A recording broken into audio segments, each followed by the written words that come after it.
स्वयंभू मनु और शत्रुपा के दो पुत्र थे, प्रियव्रत और उत्तानपाद। उत्तानपाद की सुनीति और सुरुचि नामक दो पत्नियां थीं।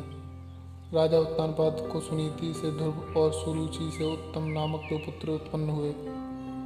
यद्यपि सुनीति बड़ी रानी थी, परंतु उत्तानपाद का प्रेम सुरुचि के प्रति अधिक था। एक बार सुनीति का पुत्र ध्रुव अपने पिता की गोद में बैठा खेल रहा था। इतने में सुरुचि वहां आ पहुंची। ध्रुव को उत्तानपाद की गोद में खेलता देख उसका पारा 7वें आसान पर जा पहुंचा। सौतन के पुत्र को अपने पति की गोद में वह बर्दाश्त न कर सकी। उसका मन ईर्ष्या से जल उठा। उसने झपटकर बालक ध्रुव को राजा की गोद से खींच लिया और अपने पुत्र उत्तम को उसकी गोद में बिठा दिया तथा बालक ध्रुव से बोली, अरे मूर्ख, राजा की गोद में वही बालक बैठ सकता है जो मेरी कोख से उत्पन्न हुआ हो। तू मेरी कोख से उत्पन्न नहीं हुआ है, इसलिए तुझे इनकी गोद में या सिंहासन पर बैठने का कोई अधिकार नहीं। 5 वर्ष के ध्रुव को अपनी सौतेली माँ के व्यवहार पर क्रोध आया। वह भागते हुए अपनी माँ सुनीति के पास आए तथा सारी बात बताई। सुनीति बोली, बेटा, तेरी सौतेली माता सुरुचि से अधिक प्रेम के कारण तुम्हारे पिता हमसे अलग हो गए। तुम भगवान को अपना सहारा बनाओ। माता के वचन सुनकर ध्रुव को ज्ञान उत्पन्न हुआ और वह भगवान की भक्ति करने के लिए पिता को छोड़कर चले पड़े। मार्ग में उनकी भेंट देवऋषि नारद से हुई। देवऋषि नारद ने बालक ध्रुव को समझाया, किंतु ध्रुव नहीं माना।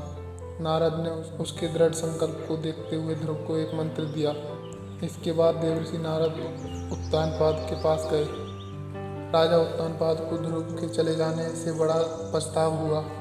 देवऋषि नारद को वहां पाकर उन्होंने उनका सत्कार किया।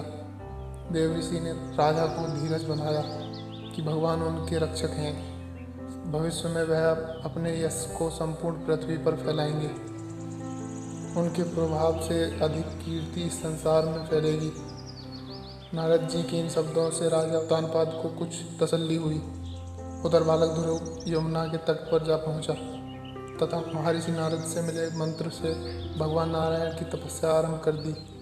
तपस्या करते हुए ध्रुव को अनेक प्रकार की समस्याएं आईं, परंतु वह अपने संकल्प पर अड़िग रही। उनका मनोबल विचलित नहीं हुआ। उनके तप का तेज तीनों लोकों में फैलने लगा। ओम नमो भगवते वासुदेवाय की ध्वनि वैकुंठ में गूंज उठी। तब भगवान नारायण भी योग निद्रा से उठ बैठे। ध्रुव को इस अवस्था में तप करते देख नारायण प्रसन्न हो गए तथा उन्हें दर्शन देने के लिए प्रकट हुए। नारायण बोले, हे राजकुमार, तुम्हारी समस्त इच्छाएं पूर्ण होंगी। तुम्हारी भक्ति से प्रसन्न होकर मैं तुम्हें वह लोक प्रदान कर रहा हूँ जिसके चारों ओर ज्योतिष चक्र घूमता है तथा जिसके आधार पर सब ग्रह नक्षत्र घूमते हैं, प्रलय काल में भी जिसका कभी नाश नहीं होता। बालक ध्रुव को ऐसा वरदान देकर नारायण अपने लोक लौट गए। नारायण के वरदान स्वरूप ध्रुव समय पाकर ध्रुव तारा बन गए।